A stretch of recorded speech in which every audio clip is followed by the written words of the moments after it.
Hello. What's up, everybody? Welcome to Wolf Den Live, episode 196, the first Wolf Den Live of the AEW WWE Wednesday Night War. We are officially underway in the great wrestling war of 2019. You know how I knew that was a big deal? How did you know it was a big deal? Andrew Yang tweeted about it. Really? Damn. Presidential candidates are just trying to throw support every which way to hope that they get a little support Who was he back. for? Was he for WWE or AEW? No, AEW. Oh, well, congratulations, Cody Rhodes and Chris Jericho, Kenny Omega. That was all he said. He only cared about them. Oh, really? He didn't care about Kenny Omega. Damn. Not even the Young Bucks, who also started the company? Anyway, hello, everybody. Special thanks to Aiden, Menu, Columns, Seven, and Leslie. And that's it for being members here on YouTube. But also Frank Fatlips for $12. Hey, you're the guy who predicted the Switch. Didn't you also say it would run 3DS carts? Yeah, we don't talk about that part. Yeah. I got everything right. We don't talk about that one. That part I didn't get right. Anyway, hi everybody. We got new microphones. We do have new microphones. This is how we're taking on the Wrestling Wednesday Night Wars, upping our production value with new microphones and something they don't have, Bob. Uh-oh. I almost take out my microphone. I got him a really cool stand, but it's huge and it was a pain in the ass to set up. So, all right, these are the mystery Oreos. These are the mystery Oreos. These are the new 2019 mystery Oreos, and we're going to solve this mystery live on camera. I don't have the B cam set up, but you can use your imagination. They just look like Oreos. They just look like Oreos. So the taste is going to be what gets us. Last year they did this. Or was it a year ago? It was last year, I think. They did. No, it had to be more than that. They did it anyway. It was so obviously like Fruity Pebbles. They said it was Fruity Pebbles flavor. We guessed Fruit Loops. Yeah, which is like it's and then close everybody enough. else said Fruity Pebbles, and I stood by Fruit Loops, and we were wrong. I mean, but that's the same. Basically, the same flavor, the same cereal. Yeah. Oh, yeah. So, I gotta smell it first. Yeah.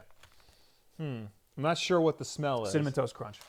You think so? Cinnamon Toast Crunch, 110% Cinnamon Toast Crunch. That's the taste you can see. Okay, hold on.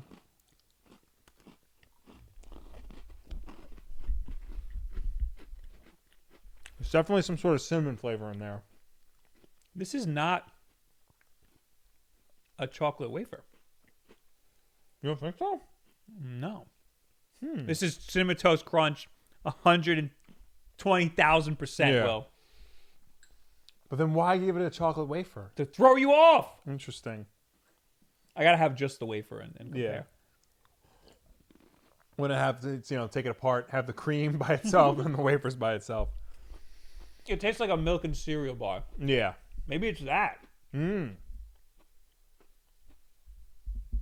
there is like a milky flavor, you know what I mean? Well, we'll have to enter the contest so that we can win $50,000. Everybody here, what's the contest? How do you do it? See back for details. Is there purchase necessary? No, there can't be. That's illegal in New York. Go to mysteryoreo.com and type in Cinnamon Toast Crunch for your chance to win $50,000. Yeah. It's good, though. Is that the same? So this is Nabisco. Yeah. What's Fruity Pebbles?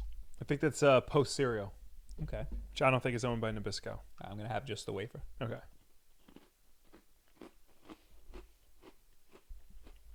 What do we got? Is it the chocolate wafer? Yeah. Okay. Yeah, it's chocolate wafer. All right, so then it's the cream. The cream is Cinnamon Toast Crunch. I'm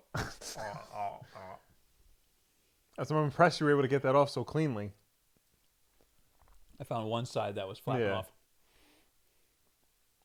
It's got to be Cinnamon Toast Crunch. But there's a little bit of... Oh! Super Saiyan 7 said, Greg Miller said it was churros. Oh. I'm getting a little milky flavor. I'm thinking like the Cinnamon Toast Crunch milk and cereal bar. Yeah. I'm going to just straight up say Cinnamon Toast Crunch. Right. So there you go. It could be churro. Yeah. Again, recommended, but... Yeah. Anyway. We got... Yes? A lot to talk about? Yes, but first... Lou the Lunatic with 5 Canadian loonies. Just got the Switch Grip Pro from Satisfy. I can't do handheld without it now. Also, hi, this is my first time seeing your podcast live. Hand emoji. Hello. Hello, welcome to the show. This is the live show.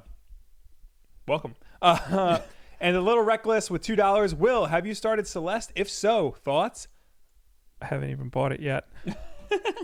But I have a reason for it. I think I have the drift. Oh, I was just writing this down to talk about it. So You've been using your Satisfy grip yes. when you play Zelda. You've been playing Zelda so much that you have been overwhelmed with Joy-Con. Not just that I've been playing Zelda. I primarily play my Switch in handheld mode. And I've been doing it since the Switch came out, 3 years ago at this point? Yep. So 2.5. So I'm playing Zelda Breath of the Wild, and that game, as you know, is a big ass open world. Zelda sounds like a slur. It does. So you just you go wherever you want, and then one day I'm in one of the shrines, and I let go of the analog stick, and he just starts moving to the left. No reason. And then I took his Switch, and I can confirm. Yes. That it has succumbed to the drift. Yeah. Very slight. Very slight. I mean, when you saw it, it was slight. When I experienced a really bad one. So I'm still running tests on my Switch to make sure that I can still use it. Otherwise, I'm going to have to send it to Nintendo to get it fixed. Oh, yeah. It's true. We have replacement Joy-Con for you. Mm-hmm. I don't know. I gotta think. Before you send it to Nintendo, I gotta think of a video idea. I know, right? That's why I'm holding off, because this is content. But what am I going to do if I open it up? Yeah. I have to open that up, and then I have to open up the other one to compare. Also, too, I'm afraid if you open it up, it might void warranty. If we open it up, I am breaking it because I am not putting it back together after I open it up.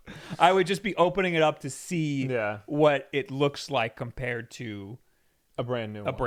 Yeah. And I suspect it's not going to look too different than the right Joy-Con that you, because that's not a brand new one. It would probably look different than a brand new one.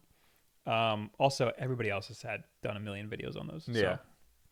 So, I don't know. But yeah, Nintendo will fix it for free. Yes. So that's what color is yours? I have the red and blue one. Oh, so it's just the standard one. Yeah. This is an opportunity to get a wacky one. Well, I know. I was contemplating. I'm like, maybe I can get the wacky one. What wacky one would you want? I don't know. The thing is, I really like the Mario Odyssey one, but they don't those aren't as easy to get anymore. So I'll have to take a look. You could have one. No, I'd want all or nothing. We also got another one. Oh no, that was the only one. Yeah. No. Yeah, you haven't gotten Celeste yet. No, I have not. And I'd like to say in the chat, about 47 Panda says, Bob, you mentioned in your SNES controller video that there is no home/screenshot button on the controller, but failed to mention on the SNES NES app, the ZL/ZR buttons are the home/screenshot button. So if you hit ZL, if you hold ZR and R, it goes to the home screen. Yeah. And if you hold ZL and L, it takes a screenshot. However, that only works in the SNES app and the NES app, and only with that controller. Not with any other game. Not with any other game. Not with any other controller. So I didn't mention it because I didn't know about it. Mm-hmm. Also, doesn't help you in any other game. So Correct. I really don't care that much that I didn't mention it. It doesn't change my review in any way. Congratulations. You can go to the home screen in one app, But anyway, we have things to talk about. Like, for example, last week we talked about PlayStation free games, right? Yes, because they did their State of Play last week. And in their State of Play, they just announced their PlayStation Plus games for free. It was The Last of Us Remastered and MLB The Show 19. And that's also great because that's the newest MLB. Yes. So those are your free games for PlayStation that you can get if you have a PlayStation Plus subscription. However, we got the because if you're a Microsoft guy, the day after Wulff Den Live last week, that's of course when Microsoft decided to announce their free games for the month of October. It's usually how it happens. Yes. Well, usually it's at the same time. We can catch it at the same time. But lately they've been off a little bit, and I don't like it. I've been off a little bit too. Yeah.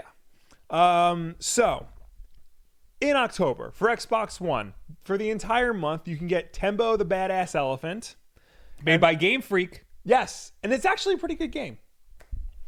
And then from October 16th to November 15th, you get Friday the 13th, the game, just in time for Halloween. the wrong movie. I've been wanting to play that. Yeah. But I let's go a little inside baseball here a little bit, Will. Okay. We were offered a key Okay. in our email, and I was like, this would be a great stream game. I want to get it and stream it. That'd be awesome. I was like, yeah, I'll take the key. I should have asked for multiple keys so that we can all stream it together. Yeah. And I know Jimmy, the editor for Austin Evans, wanted to play that with us, and I was like, that'd be sick because he's like a horror movie guy. And they emailed me back, and they're like, oh, we don't know if we have enough keys. It's like, why did you ask me? Well, I know they came to me asking if I wanted a key, and I said and they're like, no, never mind. I know they're going through a lot of like weird legal stuff right now because the writer of Friday the 13th is suing the director of Friday the 13th for the rights to the franchise as a whole. And this game for the longest time was caught in a legal limbo. Like they couldn't make any more DLC. They had to just like pretty much stop all work. Oh, maybe they legitimately ran out of keys. Maybe that's what I'm thinking. Games are weird. They keep a stock of their keys. Yeah. Like that's not the game key isn't a physical thing. You know what I mean? And it's weird because like you would think a key like it can be reused technically. Yeah. So, but I don't know. Games are weird. Yeah. I don't know why they keep a stock of an intangible item. Yeah. And then on Xbox 360, which of course you can play on your Xbox One through backwards compatibility, Disney's Bolt, based on the hit movie starring Miley Cyrus and John Travolta as the dog Bolt, that is available October 1st to the 15th. I've been trying to like claim it because I claim all of them regardless of whether or not.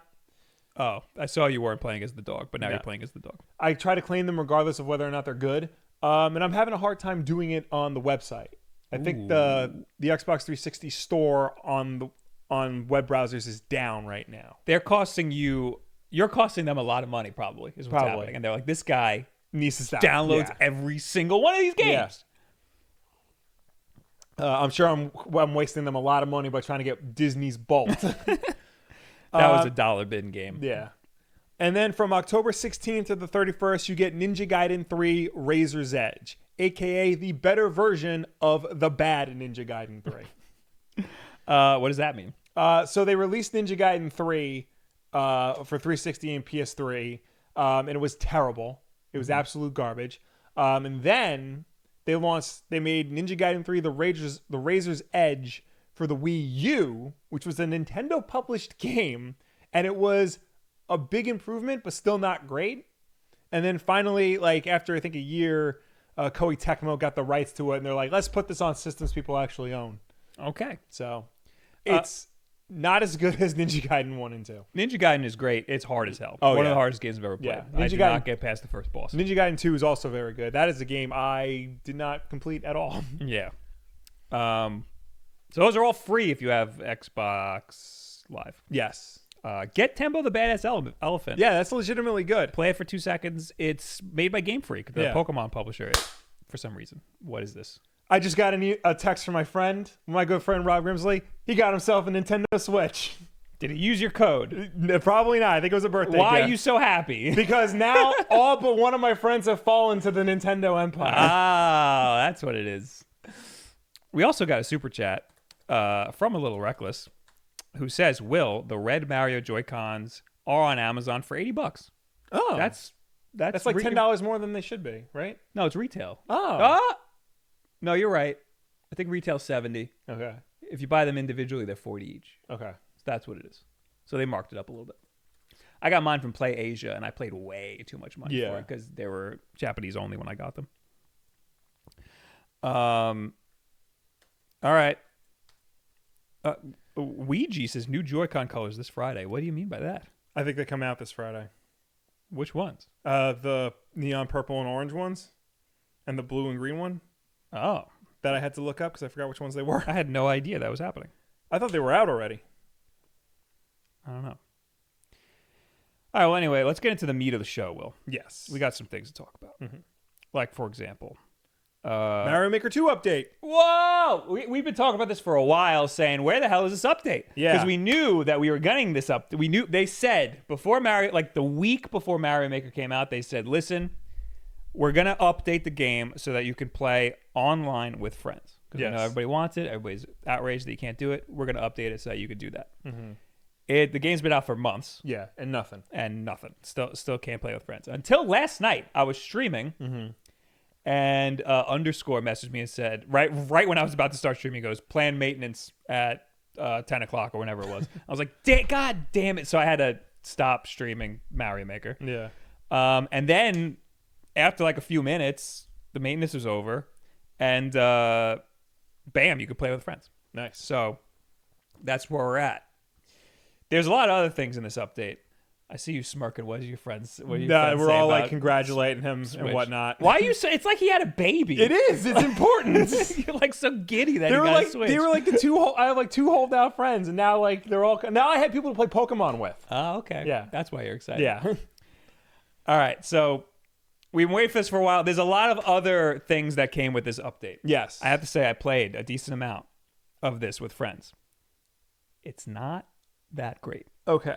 Is it still laggy as all get out? Yes. Okay. That was my next Which question. is there's a lot of problems with Right. it. It makes a lot of sense why it took so long to come out now, because they updated it a lot, but they're just so bad at UI Yeah. and a little bit of UX in this game. So let's just read what Nintendo Life has to say. New updated Mario Maker's landed, blah, blah, blah. You can play online with friends now, where it used to say multiplayer versus, which is down here, and now says play with friends. And you click on it, you can make a room, you can put a password on the room, even though the password shows on screen, so I can't do it while I'm streaming. That's just a waste. Tapping Network Play in Course World now gives you the option to play with friends. Create or join a room, and away you go. Alternatively, if you and your friends are all in the same place and you each have a Switch and a copy of the game, you can choose nearby play. Only the person who created the room needs to be connected to the internet in nearby play. That's why this took so long, because they had to develop that. Okay. So there's LAN play. Like, Yeah. that's awesome. That is yeah. really cool. Do you think that plays better than online play? 110%. Because you're next to each other, and only one of you needs a really good connection. You know, the problem with the lagginess is you only need a bad connection between 2 out of the 4 people. Right. So we were playing last night, and one guy was from Australia, Oh. and when he entered, it just went to hell. Yeah. And he probably has good internet. It's just that he had a bad time connecting to us. Right. You know? So that turned it into a slideshow. And then he left, and it immediately got quicker. Okay. So, yeah, other than that, it wasn't really laggy. Okay. I guess I should talk about it now. You can't boo levels. Really? Or like levels even in this mode for some reason. Okay. I guess it's because it's not ranked, Yeah. but that shouldn't matter. So all of the levels we were getting, about 90% of the levels we were getting, were not made for multiplayer. Yeah. So there were all these weird problems. And if you give up, in typical Mario online multiplayer, if you give up, you leave, you bounce. You're like, I can't beat this level, I'm gone. In this, if you give up, you're spectating. So you're locked in. It's weird. Yeah, it sucks. So most of the levels we were getting were not made for multiplayer. They were all these weird broken parts. If it's laggy as hell, you're just stuck. You can't leave. Yeah. It's really unfortunate. And of course, I would like a way for you to be able to create a room. Like I like Smash Brothers, where there's a room code and you can just put that code on screen and say, everybody come in. But I know that that's like a very particular problem for me to have as a streamer. Yeah. But yeah, the biggest problem is that all of the levels we were getting were garbage levels. Right. You can choose a difficulty, which is cool, but not having the ability to like or boo something makes it so that the game doesn't know if a level is good or bad for multiplayer. Right. So all of the levels were trash levels, and that's a big freaking problem because I want to, play the regular multiplayer versus, but with my friends. Right. Instead, I'm playing a swath of garbage levels. At least multiplayer versus, when you play in that mode, it knows this level's not good for multiplayer. This level's good for multiplayer. In this version, it doesn't know that. Anyway, now you can also play locally with friends by selecting Play Together from the course world. We know that already. Yes. Oh no, you can do it from the course world. That's new. That's different. Okay. That's cool. Previously, playing locally with friends on a single Switch involved downloading the course you wanted from the course world, then going into the course spot menu and hitting an icon on the right. Now, a nice, clear Play Together button is located at the bottom of the screen directly from Course World. The icon has also moved to the bottom and is accompanied by text in the course spot too. Much better. You can tell I was looking up mics to buy or whatever because the sidebar is all microphones and arms and stuff. You can send messages in multiplayer. Hitting the dash button or minus button in multiplayer mode enables you to send pre-approved messages to your friends like nice and here we go and sorry. Playing using a single horizontal Joy-Con. I can't believe this wasn't part of it before. You would think like this would be one of the easier things to just have at launch. I guess because the game wasn't... No, it doesn't have local multiplayer. That's the problem. Oh, okay. But even still, like, you know, the Switch has been very good about like having you be able to play the game the way you want to play it. It's just such an easy feature to have. Yeah. You know, why not throw that in there? Like, I think even Mario Odyssey has, like, you can play with a single Joy-Con, and you shouldn't play that game Smash Brothers. Single Joy-Con, yeah. Yep, you can now switch your grip style at will by hitting the little controller icon in the bottom right after pressing plus to bring up the main menu. Mix touch and button controls in handheld mode. Oh, this is nice. Good for making levels. Yeah. It's not possible to mix touch and button input while playing in handheld mode, although you can lock out button input via a toggle in the settings menu. I didn't even know this was a problem. I feel like that's something where, you know, you can, because you can only use the touchscreen when it's in handheld mode, obviously. Oh, yeah, you can't touch the button. Yeah, and I feel like there would be certain things that would be easier for you to use the buttons with. So that's cool. Yeah. I mean, that should be there in general. See a list of your first clears. Hitting an icon in the top right corner of your Maker profile shown below will now give you a list of your first clears. So you know, if you're the first one to beat a level, it'll Is that what that? Yeah, that's what first clears means, right? Yeah. You're the first one to beat the level. So yeah, that's cool. That's just a little added bonus. Yeah. So a while ago, Crunch Topher made me a level. Right. I think it was for my birthday, but he said it was like the Wulff Den anniversary or something. But that's around the same time. We forgot. Yeah. We're like 7 years old now or something like that, yeah. 2013. Yeah. 6? No, it's 6. 6, yeah. 6 years old now, as of September. But anyway, yeah, he made a level. It was very hard. It took me an hour to beat, and then I beat it. But I beat it after the server maintenance started. So once I hit the axe, error code. Wow. Yep. Weak. So it did not count. But it counted in my heart. Well. Yeah. And that's where all the real first clears go. Yes. So my first clear will not be in this tab, but it will be in my heart forever. Along with all the cholesterol. I had Moe's 2 days in a row, Will. Yeah. I regret nothing. See a list of official Nintendo course makers. When I heard this, I said, make me an official Nintendo course maker. Yeah, it's not happening. That's not how that works. Head into the leaderboard area of Course World, and you'll find a set of official courses from Nintendo, perfect for when the variable quality of user-submitted levels is getting you down. Yo, stop trashing on my Mario Maker. These include the courses played in last summer's Super Mario Maker 2 Invitational and will include special event courses in the future. That's cool. This is great because in the first Mario Maker, there was like a little tab you can go to, and it was promotional levels. Yeah. And those were awesome. They were always great. They were Nintendo-made levels that were usually there to promote something, and a lot of it was like super Japanese. Yeah. It was cool.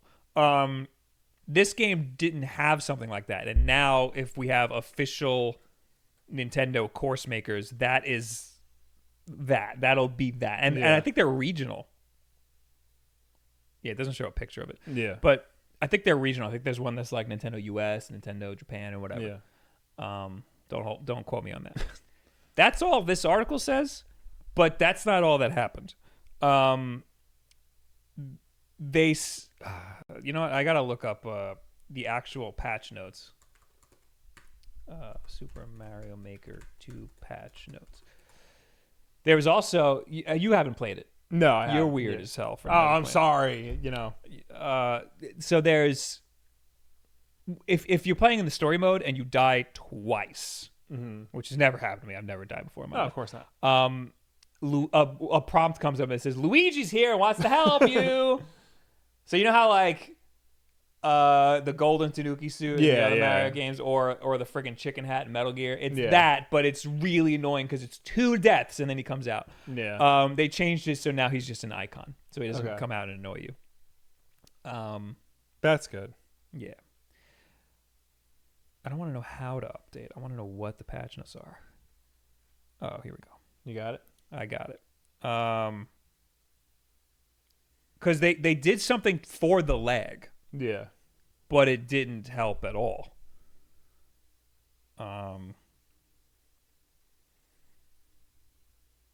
It was like if it knows that you have a bad connection, it will just drop the game. Oh, here we go. If the connection is unstable before multiplayer co-op or multiplayer versus starts, the match will be canceled. Oh. Wait, say that again? If the connection is unstable before multiplayer co-op or multiplayer versus starts, the match will be canceled. So while you're in the lobby, a little loading screen, that's not play with friends. Okay. That's multiplayer co-op or multiplayer versus. Okay. So I didn't get to experience that. That should lower the amount of games that are going to have lag. Okay. Which is great.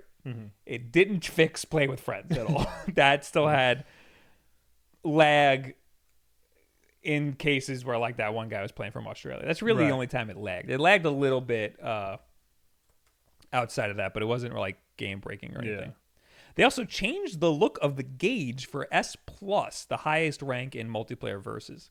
And I think that's important because it made it look like you can still rank up even though you can't if you have S+. And then there's all these other little minor changes that they made. They changed a lot. Unfortunately, it's kind of like not that great playing with friends. Like, and I think that's the worst part, you know? Yeah. Oh, they also made it so that you can use the app with it, you know, and talk to your friends. Oh, that's even worse. Yeah. So yeah, they need to make it so you can still boo levels because why would they leave that out? Some levels are just not good for multiplayer and they need to let you know. Yeah. You know? Oh, everyone's saying we froze and the stream's down. No. Okay. We're back, people. Hello, everybody. Welcome to Wulff Den Live, episode 196. Smack bang in the middle of the Wednesday night wars of professional wrestling. With mystery Oreos. I don't know why that happened. We did not drop any frames. That's strange. And YouTube said we were still streaming. So. You think it's my outfit? Yeah, they were like, this guy got an N64 shirt from Kohl's Target. That's a Target shirt.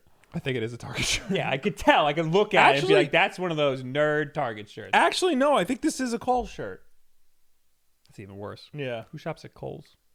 Oh, you know what it is? What? You went to Kohl's on Black Friday. You got some Kohl's cash and you needed to spend it. That's what it was. Probably. Actually, Kohl's, despite what people think, Kohl's is a great place to get cheap business casuals outfits. And I think that was left over from that. Well, if you missed part of the stream because the stream froze, you didn't miss much. I was just complaining about how Mario Maker multiplayer is. Play with friends isn't that great. It's frozen again. I guess we can keep going. Okay, because we got some super chats.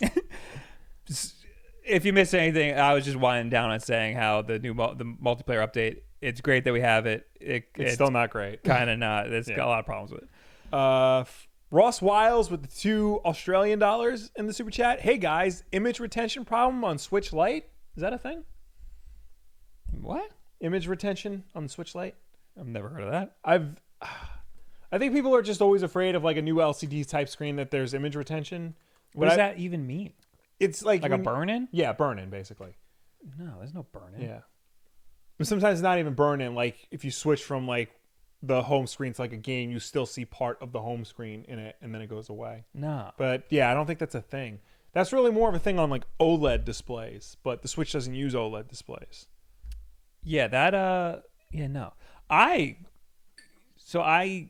went away last weekend and I was playing with my Switch Lite and it is awesome. I was having a great time. I'm going to make another Switch Lite video. Okay. Cuz I've been using it more and I got more thoughts on it. Yeah. It's great. I love it. Nice. It's awesome. It's like how often do you play docked? Almost never. Only really when like friends are over. So almost never. Because the Switch Lite is you know that's actually I use it perfect for you. When basically. I did DC Online and Ultimate Alliance. Oh, okay. So Well, really for capturing footage, which I've done twice. And That's playing true. With friends, almost never. It's not perfect for you because you need to capture footage. Yeah, that's like the only reason. Like that's the only reason why I still have like a regular Switch is because like if I ever need to do anything else, I have that option. A little reckless says, "Is it me or did the audio get slightly lower?" I didn't touch anything. Again, it's not our problem. We've been constantly streaming this whole time, so nothing changed on our end. That sounds like a YouTube problem. Yeah. If you refreshed, maybe the volume Yeah. legitimately got lower. Savage Love 2424. Thank you for the Twitch Prime sub. About 47 pandas with $5 in the super chat. I got Zelda Link's Awakening. Have you guys experienced frame rate drops? Yes. People give it glowing reviews, but failed to mention that I play docked.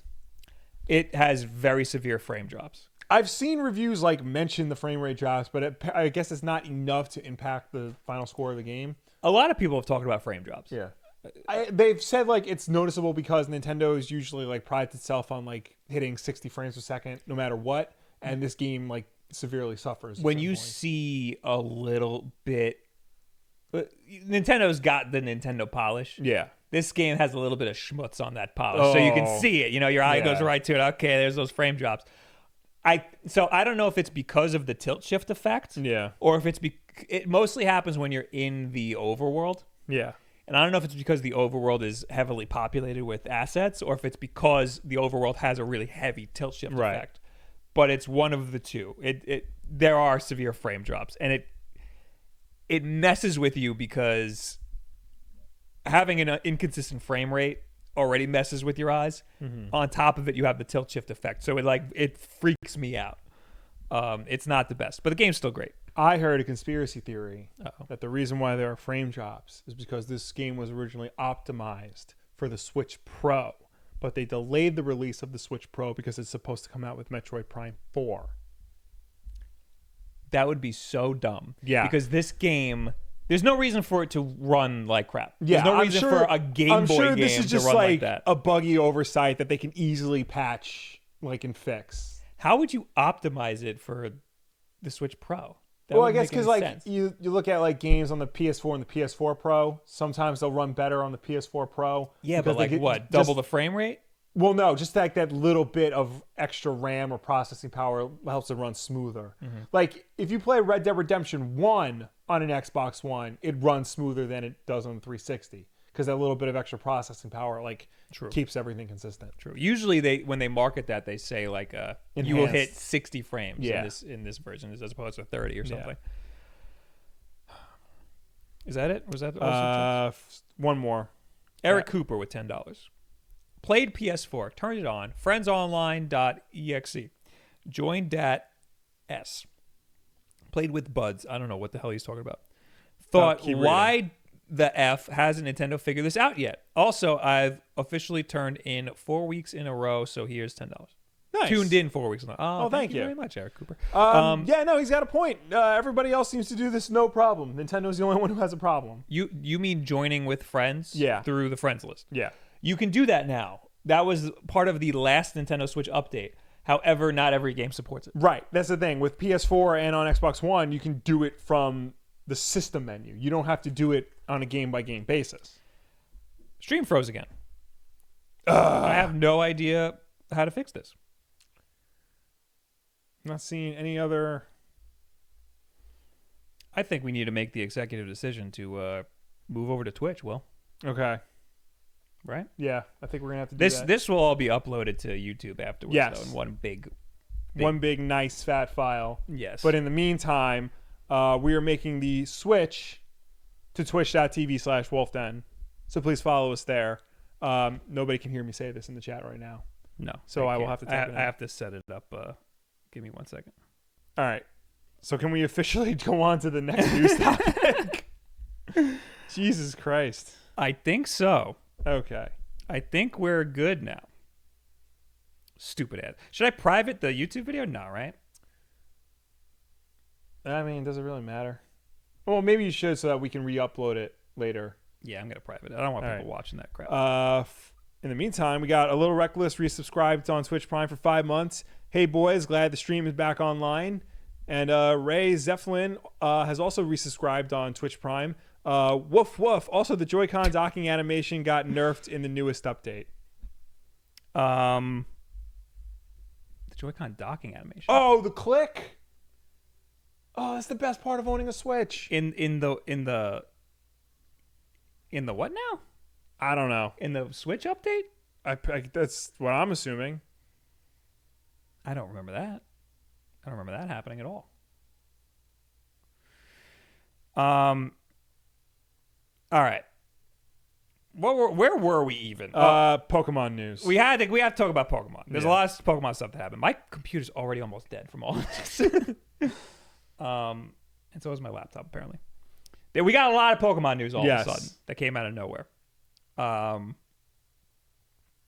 So the first thing that we have here is there's going to be 18 gyms. That's a lot. Normally there are 8. Yeah. Now there are 18. Why? It's not even double. Yeah.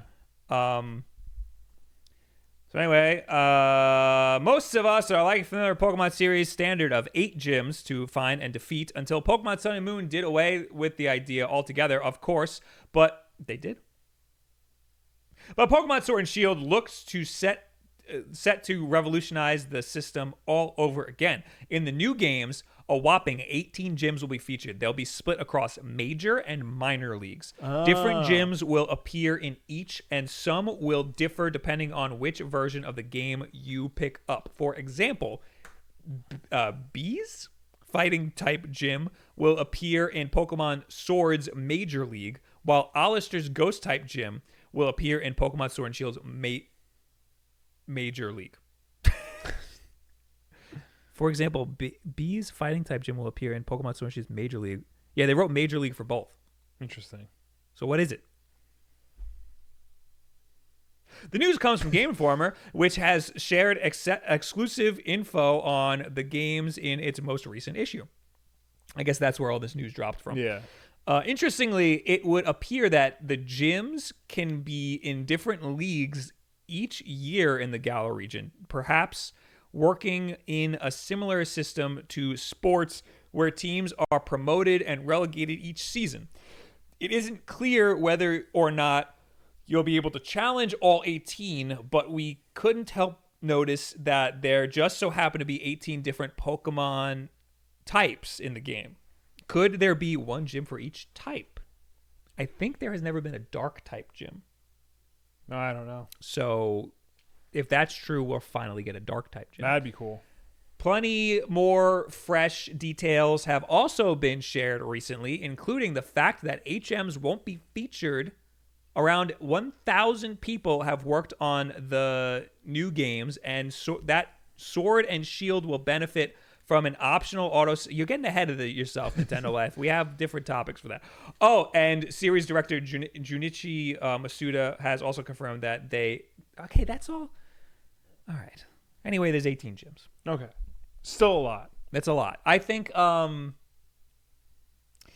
want to know what the difference is between major and minor league. Is it just the name, or is it that there'll be like smaller gyms? I feel like minor league implies like easier, like stepping stones to like the more difficult version. Mm-hmm. So there'll probably be less like opponents in the gym. There'll probably be less challenges. The gym leaders will probably have less Pokemon, things like that. Yeah, like we played the water type gym. Yes. Whoever that is. I don't know who that is. That seemed like a big to do. Yeah, because that was like puzzle solving you had to do. Yeah, maybe in the minor gyms. Also, like the battle took place in a stadium. That's what I was going to say. Maybe the minor gyms don't have a stadium and don't have Gigamaxing. Yeah. Gigantamaxing, Gigamaxing. Both. Yeah, both. Yeah, still know the they probably difference. take place in like a regular sized gym, like Yeah. from the previous games. So maybe that's it. Maybe Yeah. it's more traditional. You don't Gigamax, Gigantamax, Yeah. Betamax. Betamax? No, that's No, that's a video Disney thing. format. Oh, it's a video format. Betamax, yeah. Baymax is from Big Hero 6. That's okay. Yeah. All right. So we got Baymax, Betamax, Gigantamax, Yeah. Gigamax. Mm-hmm. I had a joke and Yeah. I stopped myself because I don't want to be canceled. Will. We got a bunch of notifications. Yeah. Little Reckless. Thanks for subscribing for 5 months here on Twitch. Hey, boys. Glad to see the stream is back. I read that before. Where did you stop off? I see. Zeppelin. Nope. Oh, Little Reckless gifted a sub. You could do that on Twitch. Oh, nice. To Ryan Rumsey. Thank 2 you. months. Thanks, man. And Dark Type. well, I was gonna say T-Dog Gaming Streams is hosting us with Thank one you. viewer, so thank you for that. Dark Type with a bit. Okay, now I want my own gym. Everyone, all right, you gotta like spell check or something. And Tux Bobble with 8 months on Twitch. Thank you. Thank you. If you have Amazon Prime, it's free, everybody. All right. So I guess that might be the distinction between the two major and minor leagues, but we Yeah. don't know. And that what's weird is that they say that it'll change every year, but that doesn't make any sense. Is this game going to be like a live game? I have no idea what that means. Interestingly, it would appear that the gyms can be in different leagues each year in the Galar region. I think that's like a narrative thing. Yeah, maybe the game takes place like over the course of like the time frame, like time changes in the game. Like I'm saying, like, I don't think next year there will be different major and minor leagues. I think like that this is a narrative thing that we don't need specified right Yeah, now. or like there's like a day-night cycle in the game, and like maybe like a month of real time equals like a year in the game. Well, because if there's a clear distinction, there needs to be a clear distinction between major and minor league. Yeah. And if there is, if the major leagues are in a stadium with Gigantamaxing and Gigamaxing, then the minor league wouldn't have that, and then you would need to develop that for both of them. Like, that doesn't make much sense. So we still don't know, basically. Yeah. But there's still more Pokemon news, I guess, because of that Game Informer article. Junichi Masuda says, cut Pokemon will definitely return in future games. He said, you can look forward to seeing Pokemon that don't appear in these games appearing in different regions in the future games. I think Pokemon Home, for a lot of players, will serve as a launching pad to gather them all there and then embark on future adventures. That's an interesting note because he's not saying that they're going to be in the games. He's saying that you can put them in the games. Mm-hmm. This is the crappy Pokemon nobody wants. Yeah, is what he's talking about. He also said, up until now, we've been proud we've been able to include so many Pokemon in the games, but as a result of that, there's actually been quite a few features or gameplay ideas that we've had to abandon in the past. Going forward, thinking about the future of Pokemon, we want to prioritize all those new gameplay ideas, new ways to enjoy the game, and want to challenge ourselves at Game Freak to create new ways to enjoy the game. That's really what drove the decision for this new direction. I think this little bit of information and the whole 18 gyms thing should have been said when the whole National Dex controversy came out, when they said that we're not going to have every Pokemon in the new game. Like the sooner they would have released that information, the better. Because now, like, they all still have all that bad press that like not everybody's going to be in the game. Right. Having 18 gyms, I think, pretty much justifies the fact that not every Pokemon is going to be in the game. Because like that's a lot. That's a lot of work these people are putting in. You know. Speaking of the amount of work, did I not put it here? 1,000 people worked on Pokemon Sword and Shield. That's a lot. That's a lot. Yeah. I don't know what they did. I don't feel like clicking on the article, but apparently 1,000 people worked on it. Well, I mean, that's just the state of game development as a whole right now. Like, big ass games need like big ass teams. This is gonna be one of the biggest games in the world. Yeah. So that makes sense. Yeah. You know, it makes sense to put that many people on it. Mm-hmm. But there's still more. HMs won't be returning in Pokemon Sword and Shield. I think we knew about this already. I saw AJ said that HMs weren't in the last game either. Correct. I was going to say that. Yes. So this isn't really that big of a deal. No. Some people were outraged. I think those are probably just people who, like them and wanted them to come back, or they're people who haven't played Pokemon in a while. True. Anyway, that stands for hidden machines. I didn't know that. Me neither. Used to be a major aspect of Pokemon video game series, but it seems like Game Freak is doing away with this concept once and for all after being replaced with summonable rides in the Sun and Moon series. I played Sun and Moon, and I don't remember any of this. Yeah. This time around in Sword and Shield, HM-based elements are simply not in it. In an interview with Game Informer's Game Freak planning director Kazumasa Yawa explained how HMs didn't fit the philosophy of the new entry on Switch and would have potentially limited exploration, especially in the wild area. What? We didn't have them in Sun and Moon, and this time around, we didn't feel it really matched the concept, especially with the wild area and wanting to have this higher degree of freedom. The player can kind of choose how they want to engage with the gameplay. Having the more HM-based elements, we didn't feel it really matched the game, so this time around, they're not in it. That doesn't make any sense. Although HMs won't be returning, Iowa still remembers the important role these special moves used to play. I think they played a role in the series traditionally to be like the relationship between a door and a key. The HM will unlock something and you're able to progress and feel the ability to go to a new place. What is he talking about? Well, HMs were the moves you can use like in the real world outside of battle, right? Like swim and I'm cut getting them confused with TMs. TMs are the ones that you dump into your Pokemon. It's right. it's like putting Kung Fu into Keanu Reeves in the Matrix. That's what a TM is. HMs were like, fly and whatnot. Yeah, and those aren't in Pokemon Let's Go either. Yeah. They're just are replaced with special moves or something. Yeah. So that's what he's talking about. So yeah, I don't care. That doesn't matter at all. Mm-hmm. So okay, now it all makes sense. I was thinking TMs for some reason. My brain was in another place. Well, we've been having a lot of problems today. So yes. Also, you got like what, an hour of sleep? Yes. Not even. So we haven't stroked out until now. Yeah. I think it's been an hour. We're good. We're good. We're Yeah. good. This is a good track record here. Yes. So yeah, it makes sense being able to traverse in an open world. HMs would kind of limit that. So what he's saying makes a lot of sense. I guess it's kind of like in Zelda when you get an ability that can make you go past a certain area. Yeah. That's kind of what HMs did in Pokemon.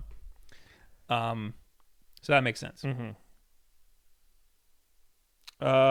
We got, hold on, I just had it. A little reckless with 500 bits. Cheer 100, cheer 100. That's $5, Will. Cheer 100, cheer 100, cheer 100. Welcome to Twitch, Will. It's been a while, right? It has been a very long time. Lou the Lunatic with 100 bits. Mr. Destructoid 100. Twitch is better. You should stay over here for sure. Winking face. Yeah, but it's all this crap that I don't understand. Like Lou the Lunatic with 25 bits. Minor League equals Zelda Shrine. Major League equals Zelda Dungeon. And then he just says Mr. Destructoid 1 like 1,000 times. That's an emote, Will. Oh. That's what that is, I think. It's either an emote or a bit. Yeah. But either way, yeah, that's the mentality you got to think of with major and minor leagues. Oh no, that is a bit. Okay. That's it, because he gave 25 bits. Those are bits, I think. Okay. Anyway, that makes sense. Yeah. That is a good analogy. Yeah. Blaine Hockey 40 with 100 bits. Maybe they will raise the level cap to 150 because there are so many gyms. No. You don't think That's so? never going to happen. What is there a level cap in Pokemon? 100. Okay. Yeah. You don't remember that? I Back in the day? remember back in the day, like it was an achievement to like, a social achievement. Like, oh, dude, I got my Pokemon up to level 100. Yeah, social achievement with our Game Sharks. Yeah. It's like, how many rare candies did you use? A lot. And yes, I used the glitch. Also, Caitlin, thank you for the Twitch Prime sub. Forrester, the Forrester, thank you for the Twitch Prime sub. And BW Hamilton 93, Thank you for the Twitch Prime sub. We got to do like a bit limit of 100 for reading these, because that's $1. That's what it is Okay. on YouTube. You know what I mean? Okay. Anyway, there's more Pokemon news. Yes. There's autosave now, Yes. which I know this is a controversial opinion, but I think it's fantastic. If it's a controversial opinion, then those people have the wrong opinion. I almost lost everything Yeah. in Let's Go because in today's state of gaming, everything should be autosave. Everything should be autosave. Everything should have like good checkpoints. I ruined my Azure Striker Gunfault game by not autosaving. I just straight up didn't know it didn't have autosave, and I lost. And I was like, well, Yeah. that's the end of that. I guess I'm never playing this game again. But then I did, like a year later. Before, a little anecdote to go along with this. Before Grand Theft Auto 5 came out, like all those years ago, I played a little bit of Grand Theft Auto 4. And in that game, if you fail a mission or you die in the middle of it, you have to start the entire mission all over again. In Grand Theft Auto 5, they've realized, oh, checkpoints are a thing. So if you fail a mission, you start in the middle of it from the checkpoint. Why did it take so long to implement that? It's like this with auto-saving in Pokemon. I think it's something that should have been there like a generation ago. I think people consider it a strategy, you know? I guess. In like Resident Evil, it's part of the game, you know? Yeah. 'Cause the ink ribbons are you have to get an item in order to save. Right. It's kind of like a meta thing. Well, I mean, in the Resident Evil 2 remake, it has not only auto-saving and checkpoints, but they did away with the ink ribbons. You just have to find a typewriter. I didn't know that. Yeah. I played it, and I forgot that was a thing. Anyway, this has an update. Should I read I guess I should read the whole thing. Last month, fans spotted a new now saving message in the Pokemon Sword and Shield Direct footage, causing many to believe that the new games may support an autosave function for the very first time. You can read more on this below. As it happens, the games will indeed support autosave, but you can turn it off if you prefer. Why? If you're a purist and an asshole, well. In an interview with Game Informer, director Shigeru Omori shared the following. It's a new feature we're implementing, full autosave functionality. Traditionally in Pokemon games, it's an important thing to write your report to record your save. I want you, Will, to look up if this game supports cloud saves, because I don't think it does, but I think they might have said that it does now. It's an important thing to write your report to record your save, and that's always been a staple. Like, remember to save your game. We do have an autosave feature this time where you can just adventure and it'll constantly save the game. I think this is great because the game is huge. Yes. It's not made like a traditional Pokemon game. There's not like specific areas. There's like big old open areas. So you're going to forget to save your game. As mentioned above, you can still save manually and restart your game to catch those pesky legendaries or hunt down shrines, although Omori believes the Switch hardware makes this a little more complicated than usual. I think the Nintendo Switch, compared to previous consoles, it's actually a bit harder to restart your game. Like on the NES, you'd have a dedicated button to reset the whole thing. But with the Switch, it's a little bit more complicated of a process. Oh, and then there's the original article, which is people spotting the autosave in the Nintendo Direct. Did you find anything? I'm looking. about I autosave? found a change.org petition. Make Nintendo add cloud saves to make Nintendo add cloud. No, I didn't stroke out. I just can't believe what I'm reading. Make Nintendo add cloud saves to make Nintendo add cloud saves to all games. Oh, so it was not you. It was not me. It was they. Who It stroked. was whoever started this change.org petition. Don't start a change.org petition. So there's no cloud saves in Pokemon Let's Go because you can abuse the system and Correct. like have a million of the same Yes. Pokemon. I don't know how you could do that, but apparently you could do that. I think autosaves might fix that I mean, in some way. I guess. Okay, so it'll automatically save to, your system's hard drive. Yeah, that's what Yeah. that's what I'm saying. I'm not seeing anywhere on the official Nintendo site about cloud saving. Because usually it's just like an icon or it says something. Yeah. Yeah, I don't think it's set in stone whether or not it's going to have cloud saves. Yeah. But it might now. If it has autosave, it potentially might have cloud saves. Yeah. Which is great. Because if it doesn't, I just straight up won't be able to play it on my Switch Lite. Yeah. Which is unfortunate. That is very unfortunate. Previously, I was concerned about my Switch Lite about conflicting save files. Yeah. It actually warns you if you that's have a good. conflicting save file. Yeah. It says there's a newer file. Would you like to download Yeah. it? Yeah, I'm not seeing anything about whether or not this supports cloud save. I'm Yeah. seeing older posts from like June. Wait, Pokemon transfer policy has changed as Game Freak confirms you'll never be able to catch them all again. No, This is about the national decks. that seems very harsh. Yeah. Yeah, I do not know. Cyberquake says you can still transfer individual save files between systems for games that don't support platform saves. Yeah, but then it's more of a pain in the ass. Yeah. It's not as easy as just hitting a button and downloading the save, which means I will never do it. Was that it? No, there's one more, Will. Oh, this boy. is very important, this last bit of Pokemon news. Hold on. You can listen. If you're in the UK, you can get this London exclusive. Oh, I want that. Isn't that great? I want that so bad. So that means if you live in the UK, you can get this London exclusive Pikachu. Oh my god, he looks like send it over to our PO box. he looks like Doctor Who. Oh, that is so cute. Is this racist? No, Why not? because it's British isn't a race technically. All right. I mean, it's you can look at it as mildly offensive. What would the New York version of this be? Or I should say the American. Well, the American version would just be like a American flag, like cowboy shirt or something. Yeah. Well, that's what I feel like the equivalent Yeah. would be. If it's like this is the American one, it's like a cowboy. Yeah. But what would be the New York one be? like a wife beater Okay. and definitely like jeans or whatever. Like the wife beater's got like a pizza stain on it. See, I would think that it would be like jeans with a tucked in button down shirt and big thick rimmed glasses. Oh, you're thinking of like and the hair slicked back. You're thinking of like hipster. Yeah. Like, I'm thinking of like old school, like, you know, hey, I'm a Queen's Pizzeria guy over here, like that. That he needs like the hair that goes around like this and like the bald on top. Yeah, exactly. Yeah, that's what he would need for New York. Yeah.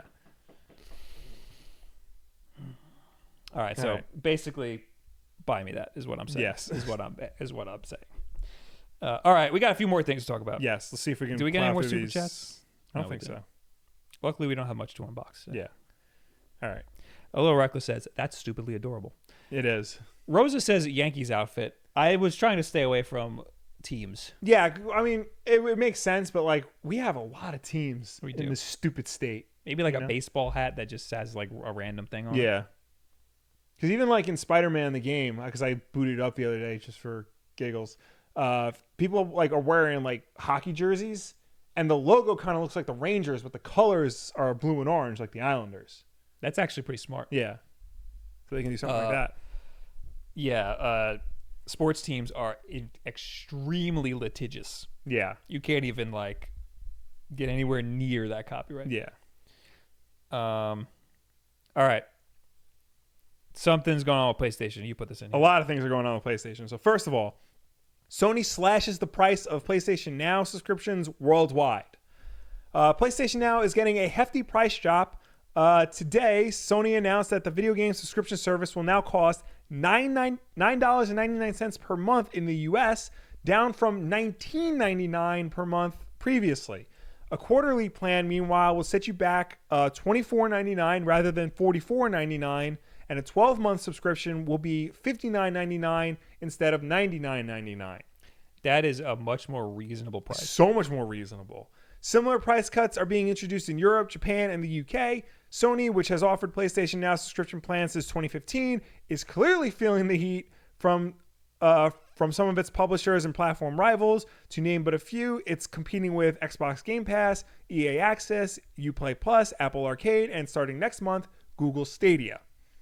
PlayStation Now already offers a library of over 700 games. Sony is expanding the catalog with 4 more massive titles today: Grand Theft Auto 5, Uncharted 4, Infamous Second Son, and God of War. These will only be available until January 2nd, though. In the press release, Sony said it would update Now each month with a refreshed selection of marquee games that are available for a limited period. These blockbuster editions will fit on top of the evergreen titles that will never leave the Now library. To mark the shift, Sony will be promoting the service with its first ever marketing campaign digitally and on TV. So the streaming wars have begun, and Sony is now actually competing with a good price point, more modern games that people actually want to play from the PS4, and they're going to keep refreshing it every so often to try and keep people interested. Because before, their only competition was Game Pass, and Game Pass was really doing a much better job of like letting people know about it and like with deals and stuff and the games that they had in there than PlayStation Now was. But now because of Stadia and I guess even Apple Arcade, they're taking it seriously again. Well, PlayStation Now is not a great service, or was not a great service especially when it launched. When it launched, it was garbage. Yeah. And it was expensive as hell. Yeah, that was the big thing. So it got better over time, but it was still expensive as hell, and they weren't budging at all. Yeah. So I'm glad they saw the competition. Yeah. And we're getting pressure from everybody else. So now, thank God they dropped the price. Yeah. And they added a bunch of stuff? They added a bunch. They added a bunch of stuff. The big thing is they added God of War, Uncharted 4, GTA 5, and Infamous Second Son. But those are going to be temporary. Okay. And they said they're going to refresh like the temporary titles every so often. Okay. Which is not a bad. That's like the Netflix deal. They have evergreen stuff and then they refresh it with like special things here and there. But this is good. Like this is the nice next start to PlayStation's evolution into the streaming platform, because like you said, when this started it sucked. It was just PS3 games, and then eventually they put on a little bit of PS4 games, a little bit of PS2 games, and eventually they let the PS2 and PS4 games be downloadable instead of just streaming. It's thank God they were getting pressure from everybody else. Yeah. Because I haven't tried it in a long time. You haven't tried it I've either, never right? tried it, yeah, because I have no interest in it. They should do another free trial, because I'm pretty sure I did the free trial forever ago. But they should let everybody do it now. Yeah. That it's better and different. They should relaunch it, is what I'm saying. Yeah. I'm just writing on YouTube that the podcast has been moved, and I'm making it unlisted again. Okay. Oh, look at that. LKM Cherokee followed us all the way over to Twitch.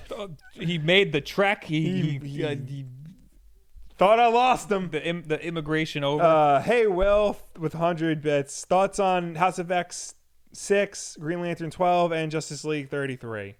Okay, so House of X 6 was a great way. Just overall, that whole series has been a great way to kick off the new status quo for the X-Men. Jonathan Hickman did a lot of really clever things in story that can be used as an excuse for like down the road, like bringing characters back from the dead or like killing them off and things like that. So good on you, Jonathan Hickman. Meanwhile, Green Lantern 12 was a great way to end that series. It's still very good, very trippy, kind of bleak in a way, but it worked. And Justice League 33 is a book that you liked. How much further until we get a trade for Doomsday Clock? All right, so that pisses me off, and here's why. So it's been like forever. I think they said the final issue will come out in December. Like, okay, all 12 issues will be out, and then they can finally collect it. The first trade they're going to put out will only be the first 6 issues. And then they're going to release another trade probably like a year later with the next 6 issues. Why? If they're going to do that, release that now. Yeah. Like, I don't understand it. Like, Watchmen, you can't buy Watchmen in parts. You buy it in one collected volume of 12 issues. And if this is supposed to be the spiritual sequel to Watchmen and you were copying it like very closely, why not just put all 12 issues out in one volume? Don't milk this for all it's worth. The delays of Doomsday Clock has already screwed up everybody else's plans for like future stories, no matter how much they're saying, oh no, it hasn't affected anything. It clearly has. I'm pretty sure that's part of the reason why Tom King's Batman run has been so screwy, because he can't really do a lot because he's waiting for Doomsday Clock. Yeah, I'd like to read it. Yeah, I can get you the bootleg files of it, but Prince Altoid says, did Bob get a new laptop? No. I sent it for repairs. They needed to replace the entire display, and this is a new display, so that's why I have no stickers. All my stickers are gone now, so I need new stickers. Okay. Oh, LKM Cherokee also subscribed to Twitch Prime. Thank you, buddy. Thanks, man. And Lou the Lunatic with 100 bits. What are your opinions on Pokemon keeping the 2-game formula and making exclusive stuff for each version? It's not a Game Boy game anymore. These are $80 for Canadians anyway. I was going to get Shield possibly and not get Surfetched. Kind of bummed me out. He's got a good point, actually. I didn't think about that, because this is going to be a full $60 release instead of a handheld game, which is usually less. Yeah. I just think it's a little crazy to get both. Unless you plan on beating it twice, you know what I mean? I mean, realistically, one person should not get both games. I mean, I don't even think that was ever really the intent of it. The intent is that you get one and you trade back and forth with your friend who has the other. Yeah, that made the game really communal. Yeah. You know, it's just that today we're all adults and it's harder to get friends who also play and are getting another like back when we were playing Red and Blue, we would be on the schoolyard with the little link cables trading back and forth, you know, because it was really easy to find a different somebody who has the other version. These days, usually, like Pokemon Sword and Shield, everybody's getting Sword. Unless, Shield comes out with another Pokemon that can match Surfetched. True. Let's Go Pikachu and Eevee, everybody got Pikachu. Yeah. Pokemon Sun and Moon, everybody got Sun. Yeah. So it's harder now to have another person with the other Pokemon. I would say your best course of action would be to force your sibling, if you have one, to get the other version. If you don't have a sibling, ask your mom and dad for one. Well, you need to coordinate with your friends. Yeah. If you have a friend who's getting Pokemon, get the opposite versions. Yeah. If you want all of the Pokemon. I mean, really, because even if you get Shields, you can still get Surfetch. You just need a friend who has Sword. Yes. That's all. And that's really the reason why there's two versions. Yeah. So I don't really honestly care about collecting them all. I just played the game once, and then that's really it. So, except it didn't for Let's Go. I collected them all, but it was easy for me because I just on my live stream went, "Hey, does anybody have a freaking Taurus?" Yeah. And then I just got it. I'm privileged. And Shinichiji says, or just go online and trade with randos. Yeah, you can find Discord communities. You can go on the Pokemon subreddit and say, hey, does anybody have this? I'll trade you, one from Sword. It should actually be pretty easy now with the internet to trade with other people. Oh, also in Pokemon Let's Go, you've never traded in Let's Go, right? No. So the way it's really dumb how it works. You go into the trade menu, and if you want to trade with somebody else online, you have to write in a code. Oh. And the code it's not numbers, it's Pokemon. Oh, that's even worse. Yeah, it's really dumb. But the community kind of made it so that if you just pick the first Pokemon, I think it was Pikachu, and just do that for all of the numbers in the code, that was basically public trading. So if you wanted to trade with somebody else who had a different version exclusive, you can go into that public trading thing and put in your version exclusive and see if they have the other one. And if they don't, leave the trade and go into it and do the same thing again. And eventually you'll get somebody who will want to trade the Pokemon that you want.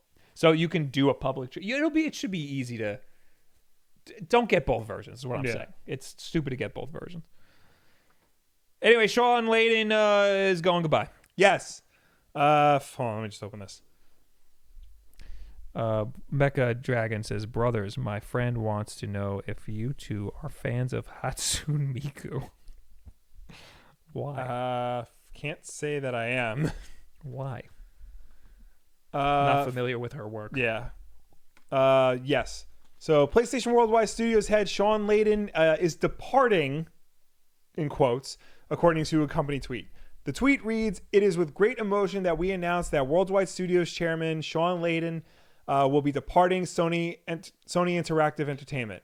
His visionary leadership will be greatly missed. We wish him success in future endeavors and are deeply grateful for his years of service. Thanks for everything, Shawn." A graduate of Notre Dame, Layden, who's 58, has been with Sony for more than 3 decades. Beginning in public relations in 1987, he worked as an assistant to Sony founder Akio Morita. Then he worked as a Tokyo-based producer, subsequently rising through the ranks to hold senior positions such as chief operating officer and then president of PlayStation in the United States. He has become a regular fixture at public-facing events such as E3 and the Game Awards, especially as Sony ramps up towards the launch of the PlayStation 5. Layden began his tenure as head of Worldwide Studios in 2016.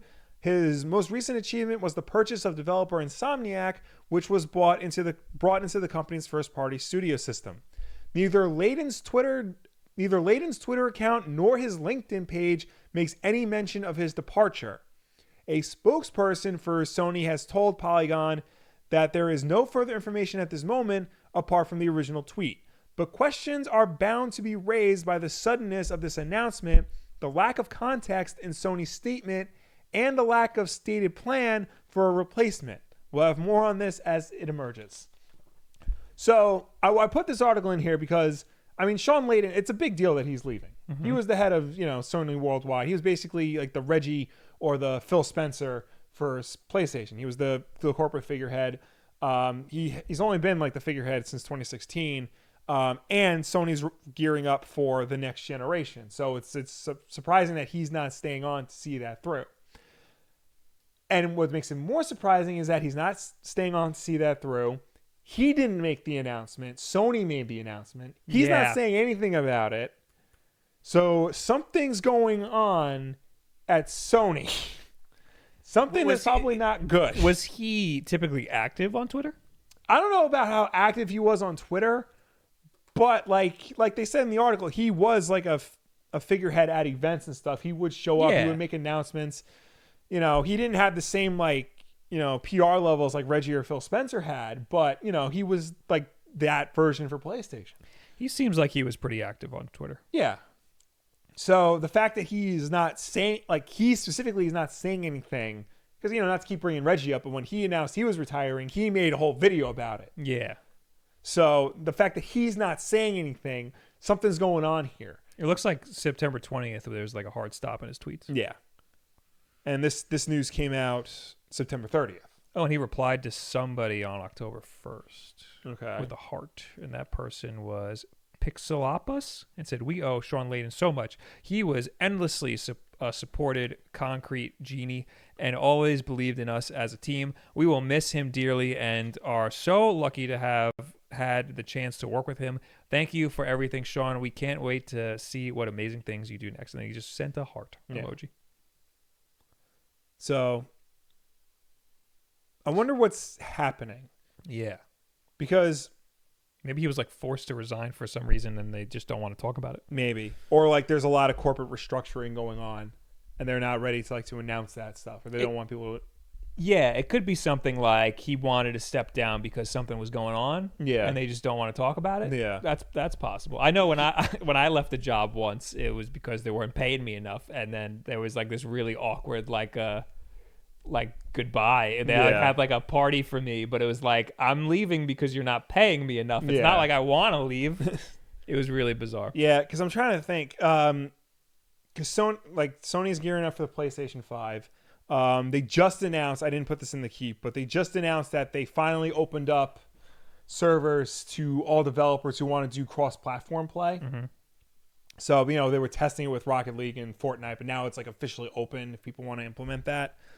They just bought Insomniac. Like things are moving around at Sony right now in the game space. And I guess Shawn Layden didn't factor into those plans that the greater Sony corporation Or he had. didn't like what was happening. Or it was that, like, you know what? I'm just out. I can't do it. I've had enough. So I've done everything. I don't know what's happening, but there's clearly not an amicable split. Yeah. Yeah. Yeah. So yeah. So something's up. yeah. This I mean, I don't want to say this is a Kojima thing, but it has shades of a Kojima thing. True. Yeah, well that was Konami. Yeah. But yeah. Well, that was pretty public too. Yeah. I mean, it was kind of sketchy. Nobody knows exactly what happened, but everybody knew something was happening. Yeah, I mean, it was a little different because it was blatantly obvious something was happening. Yes. So this one is not so obvious. This one's a little bit more like something's not right. I don't know if we'll ever know though. Oh, what, Kojima? No, this. Oh, this. Probably not. I mean, we'll probably get like a few years down the road. He'll be like, yeah, it was just something. Things weren't working out. Yeah. Maybe. We'll never get the full like. I went to Japan and I got punched in the face by the head of Sony, so I'm out. Crunchtofer says Reggie gonna turn up at Sony. That would be nuts. All right, what else do we have? Brain Age is coming back? You didn't see this? No. Oh man, yeah, Brain Age is coming back. Your mom's favorite game. Yeah. Nintendo is bringing back the Brain Age series for the Nintendo Switch. Oh my god, there's a freaking trailer. Nintendo of Japan announced a new entry in the Brain Teaser series known as Brain Age Nintendo Switch Training in Japan on Monday. The new Brain Age game will include some Switch exclusive features, including the ability to play mini games using the infrared sensor camera on the right Joy-Con. Players can play games of rock, paper, scissors, or do simple arithmetic by holding the correct number of fingers in view of the IR sensor, as seen in the announcement video. Classic Brain Age games will also be a part of the package, including quick math-based games and kanji training using a stylus for the Nintendo Switch. The Switch version will also have competitive counting games and other new features like an alarm to schedule training, email-based summaries of your training, and online leaderboards. And a longer look at Brain Age Nintendo Switch Training can be seen in the video below. Brain Age Nintendo Switch Training is coming to Japan on December 27th. The game is priced at 3,480 yen and includes a physical copy of the game with the touch pen stylus. It will also be available digitally for only 2,680 yen. A Western release for the new Brain Age game was not announced, but we've reached out to Nintendo for details. The Brain Age series kicked off in 2005 with Dr. Kawashima's Brain Training, as it was known in Japan. The DS game came to North America in 2006 as Brain Age Train Your Brain for Minutes a Day and spawned sequels for the DS and the 3DS, with the most recent entry, Brain Age Concentration Training, hitting the US in 2013. So we don't know if this is coming to America. We don't know if this is coming to America. But John Ken Pon. That's Japanese rock, paper, scissors. I had to look it up because I learned that and I completely forgot it. Well, you can import and play John Ken Pon on Switch. That's what I was looking. I was like, is it going to be English? Because I want to get Mom freaking... Yeah. Because she used to play this all the time on the DS. Yeah. It's the only game she ever played. You'd have to get her own Switch. And you'd have to get her a regular Switch because it uses the IR sensor. I was considering getting her a Switch because we're getting Ring Fit Adventure and I wanted her to play it. But then she'd just have to borrow my Switch, I guess. Yeah. But if Brain Age is coming out, I want her to get her own freaking Switch. That'd be awesome. I'd imagine this game will come to the US. Also, I don't want her doing those IR mini games. I just want her playing the freaking Brain Age. Yeah. You know, I well, don't want her the IR, around. that's part of the brain. It's part of Brain Age. Yeah, but maybe you don't have to do that because then you won't be able to play on a Switch Lite. True. Because it looks like the IR games is for rock, paper, scissors, and doing simple math. Mm-hmm. But I'd imagine this is going to come to the U.S. at some point. Yes. Because Brain Age was a really popular game. It was the game that like basically took the DS from a regular handheld system to like the pop culture phenomenon that it was. So like there's an audience for it in America. It's just interesting that they haven't announced that yet. And that they're focusing on, I mean, I'm sure it was bigger in Japan. And these types of games are bigger in Japan. So they're probably focusing on that there, making sure people are still interested in it before they ship it over to the U.S. True, and it seems very Japanese. Like yes. they're going to have to do a lot of localization Yes. because there's a lot of Also, Japanese writing in it. the physical copy of the game comes with a stylus. Wow.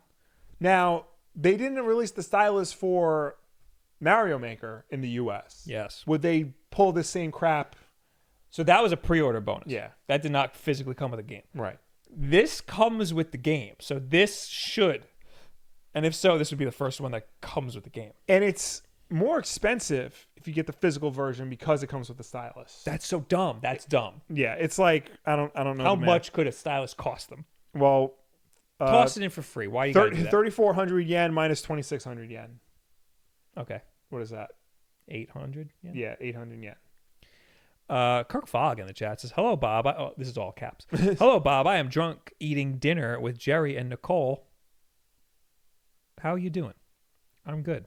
He also says, "Hello, Will." Hey. Everybody click on his name and subscribe to his Twitch. Well, follow his Twitch channel. You don't got to give him money. Where are you eating? Tell me everything. How does it taste?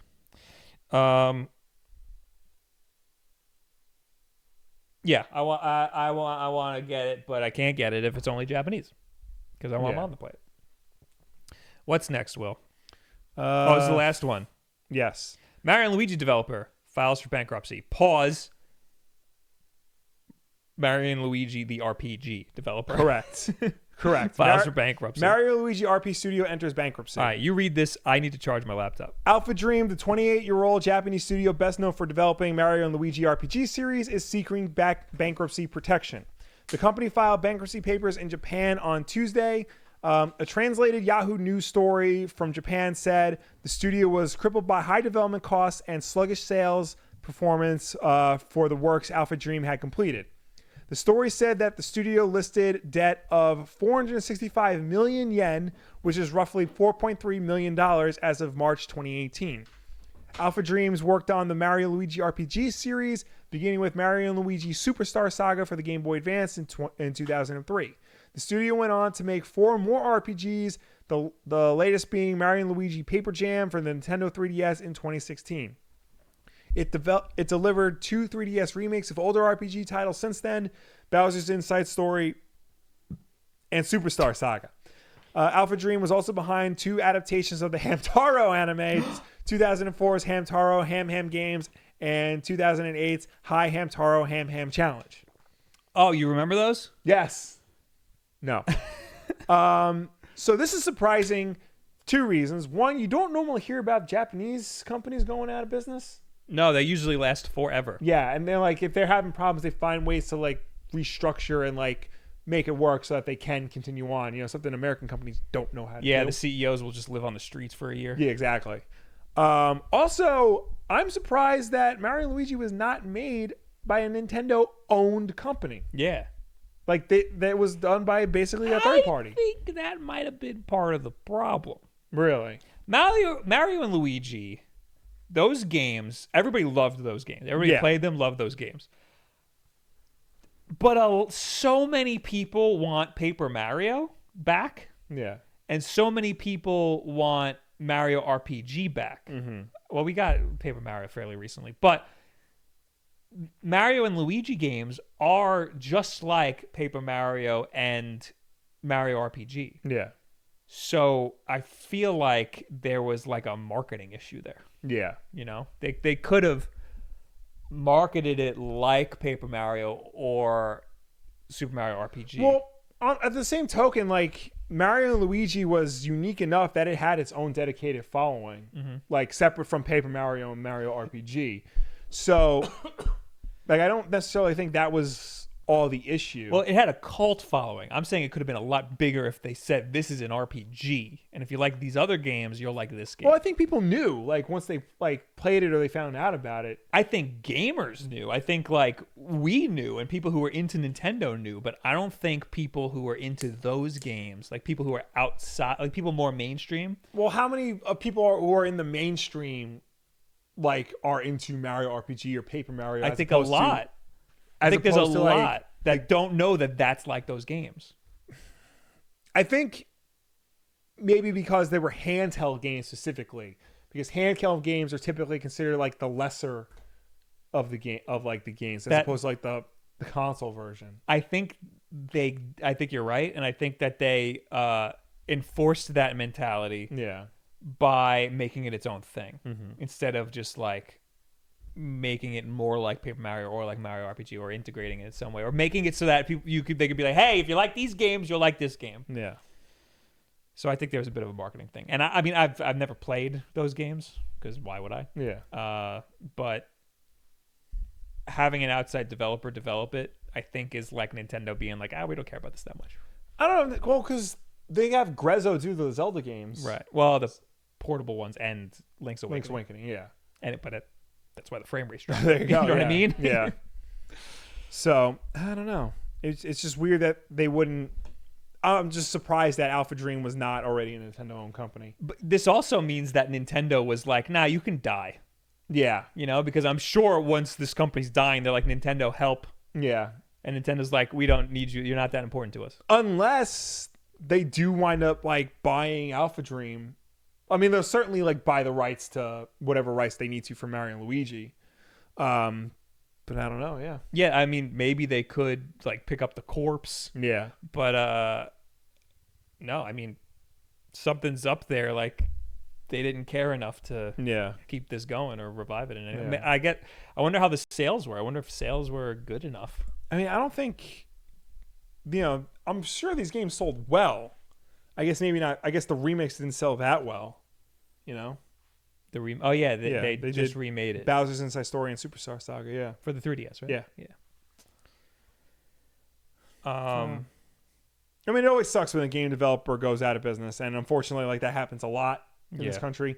It's just surprising it's happening on the other side of the world. Yeah, especially for a company that was associated with Nintendo making like one of their,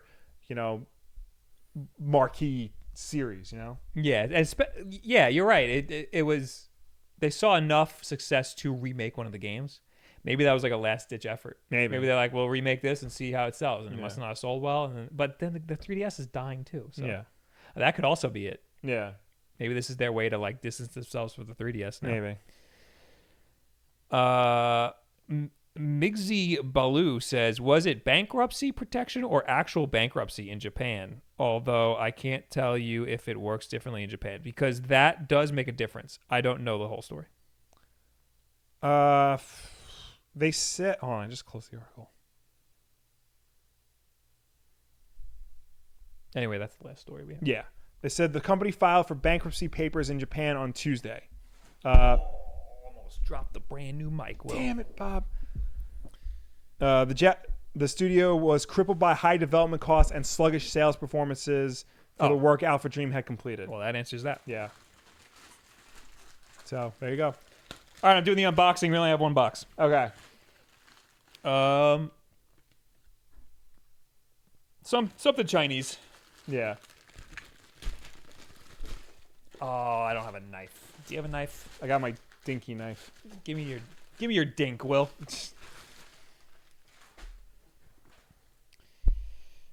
We gotta put a knife in this drawer. We really should. I have no idea what this is. All right. Do this without stabbing me. Good luck. Thanks, man.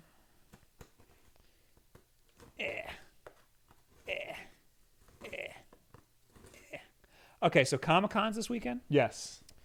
You're going to be there when? I'm going to be there Friday and Saturday at the New York Comic Con. Unfortunately, we don't have any like meet and greets or anything. We don't. Planned, so. If you see us, though, yes, just come over, say hi. Feel free to take a picture with us. Just don't ask me about the Joker. I haven't seen it yet. I'm seeing it Sunday. I feel really bad because I've been telling people I'm going Thursday. Mm-hmm. I'm not going Thursday anymore. I'm going Friday because I have a deadline that needs to be done tomorrow. So, I mean, I shouldn't feel that bad because we have no appointments or anything. But, and if you are going on Thursday in hopes to meet me, that's stupid because there's going to be 100,000 people there. Yeah. But again, if you see us, say, hey, what's up, man? Yeah. I watch your videos on the YouTube. Are you beat 'em ups? Oh, okay. All right, what is this? This is good, Will. Is that... It's the 8-bit do... Here, take it. Oh. It's the 8-bit do... 8-bit do controller for the Genesis Mini and Mega Drive Mini. This is the one Yes. that comes with the 2.4 gigahertz USB dongle. Is it two of them? This is also 2.4 Oh, look at gigahertz wireless gamepad. They sent this to... Oh, it's good because there's 2 players. So for Sega Genesis Mini and Mega Drive Yeah. Mini. Did we have this already? No, right? Well, there's this over here. Is that the same thing? It is the same thing. Why do we have that? I don't know. When But then we have more. Well, because then they originally launched this, it didn't come with the dongle. Well, it came with a dongle for an original Sega Genesis. Okay. Originally, they made 2 models. A Bluetooth model, which didn't come with any dongles. You had to buy the dongle separately. And they came with one with a 2.4 gigahertz dongle for an original Sega Genesis. You follow?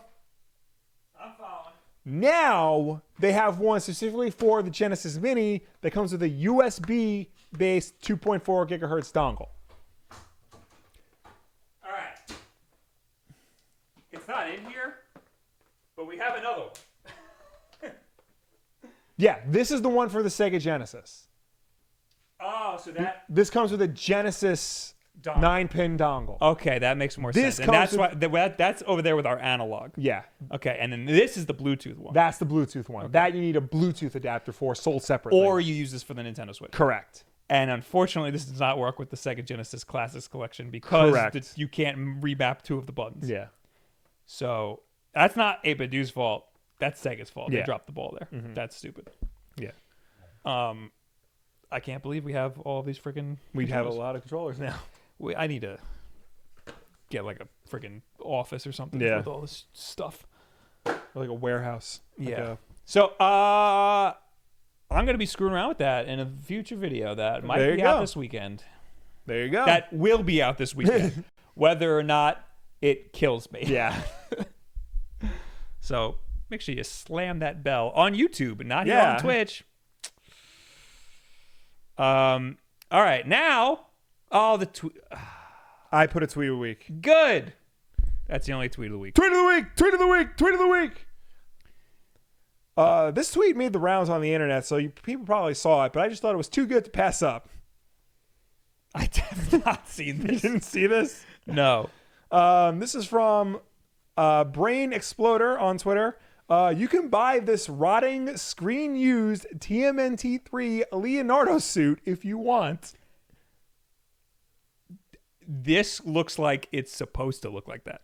It is... All right, so this is an actual screen-used Leonardo costume Oh, why is there just a picture of the crotch? to show that it's decaying. The thighs are rotten, Yeah. are rubbing together. It is again, it's a screen-used Leonardo costume from Ninja Turtles 3, Turtles in Time. It is falling apart because that's what happens with like latex and rubber costumes. If they're not kept in good condition, they fall apart. And it can be yours for a bid of starting at £5,000. That is not worth that much money. This looks kind of awesome. Yeah, it's a great Halloween decoration. Were his teeth yellow in the movie? No. This is disgusting. That's just what happens. And it's just gonna get worse and worse too. Yeah. You gotta like vacuum seal that. The same guy in the tweet thread, if you go down, Yeah, I saw that. Hoggle the Goblin from Labyrinth, same thing, just like dying. Not here, but I've seen a video of Warner Brothers actually posted a video of somebody restoring the original Batman '89 costume. And basically how they restored it was they took it apart and then made a brand new costume from the materials of the original. Because it was so destroyed, they really couldn't repair it. They just had to like tear it down and start again. There's also a rotting Tauntaun from Star Wars, and that looks awesome because Yeah. that's kind of canon. Yeah. It rotting. But yeah, this it's just horrifying enough. Oh man, Donatello looks terrible too. Yeah. But and you know, Ninja Turtles 3 was the one that didn't use Jim Henson's Creature Works to make the costumes, so that's probably why it looks a lot worse than Yeah, it's true. That was the one we watched all the time. because we had 1 and 3 on VHS for some reason. We never had 2. Isn't 2 the one everybody likes? 2 because 2's the one that has Vanilla Ice in it, and they fight other mutants. And they go to No, never mind. I'm thinking of 3 is the one where they go to Japan. Yeah, 3 is the one that Feudal goes to Japan. Which was not called Turtles in Time, but they retroactively called it Turtles in Time. Now is when we talk to you people. Yes! As always, you can reach us on Twitter using the hashtag WolfDenLive. If you left a comment on last week's Wolfden Live, this is the part of the show where we will finally answer you. And of course, ladies and gentlemen watching at home, please start leaving your questions and comments because we will get to them when we are done with everybody else. Fred pulled the hashtag this week. Oh. So we can just go. Is it in the Discord? It's in the Discord. If you're here live right now, don't leave a hashtag WolfDenLive. It's too late. You can just comment in the chat. Little Skeet says, "Sup, my bro BQ chicken wings. Have you guys heard that Jonah Hill has signed on with a new Batman? He will be playing a villain, but no details yet on who. If you guys were to cast him, who would he play? And who do you think he is actually going to play?" All right, pause. 1, I can't find the hashtag WolfDenLive. That's it. You're there right now. That's... Oh, I see it. Okay, that 1. 2, Jonah Hill apparently is not officially cast. He is in talks to join the cast. The problem is he's trying to negotiate for a large paycheck. He's trying to negotiate for $10 million, which is more than double what Robert Pattinson is being paid. I heard that I don't know how true this is because I'm hearing this from a friend who just makes shit up sometimes. I believe it. But I cursed, you gotta write that down. Yeah. He said that he was insulted about the role first, meaning like they probably asked him to play the Penguin, but that's just a rumor. Because I heard the rumor was either Penguin or Riddler, and I'm leaning more towards Riddler. Yeah. Because I feel like that makes more sense for like him. Riddler makes more sense. But the rumor is that they asked him to play the Penguin, and he said, "No, get the hell out of my face." And then they're like, "Okay, fine, Riddler." Yeah. So, but I mean, you can't just do that. You can't just be like, "Okay, we'll just pick a different villain." Then that's like such an important part of the movie. I know. I mean, Josh Gad has been talking about wanting to play the Penguin for years. Just get him. True. So I'm sure he'll work for cheap. He's like the B-rate Jonah Hill, or was. I don't know, because now he's like in the Book of Mormon, right? That's the same guy. We think of the same. Josh Gad, yeah. Well, he started in the Book of Mormon. Oh, he started in the Book of Mormon. Yeah. So I mean, yeah, just get Josh Gad to play the Penguin. He wants to do it. Yeah. And get David Tennant to play the Riddler because he wants to do that. He would make a great Riddler. Yes.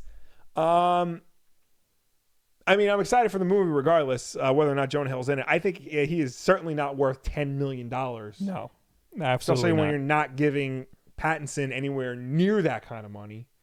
You see the video of Christian Bale.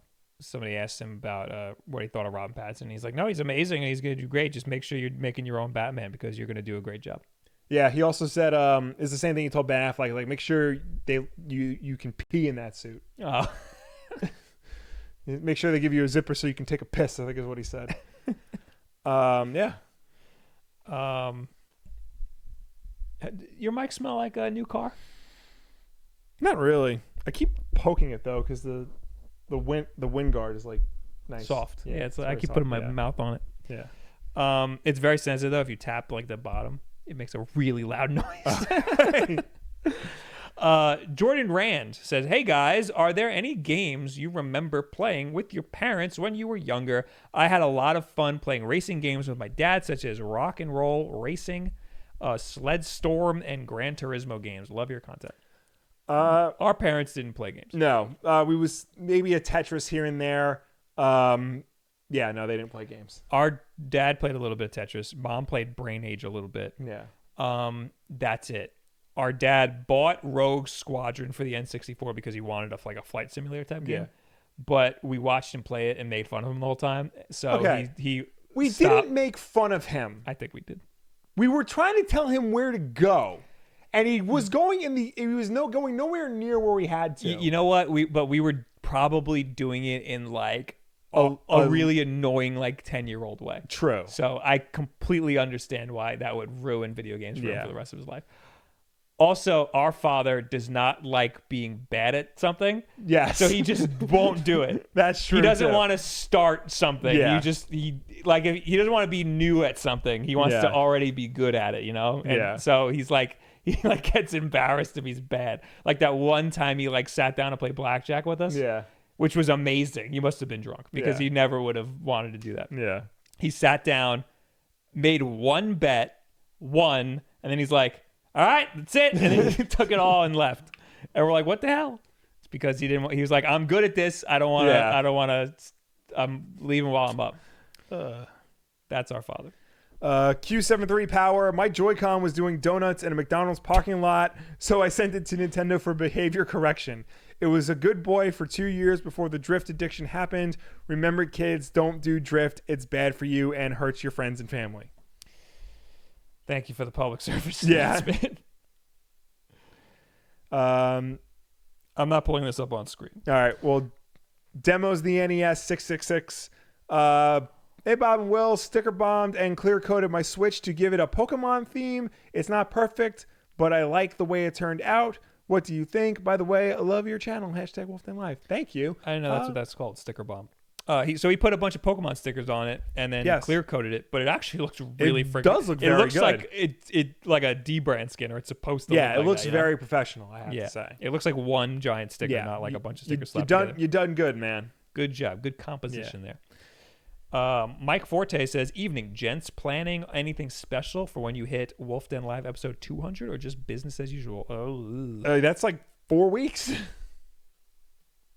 What do That'll be Halloween. That'll be October 30th. That's Halloween. Well, this is 196, right? Yeah, so 197 will be the 9th. 198 will be the 16th. Yes. 199. Yeah. We got to do something. We got it, yeah. But what?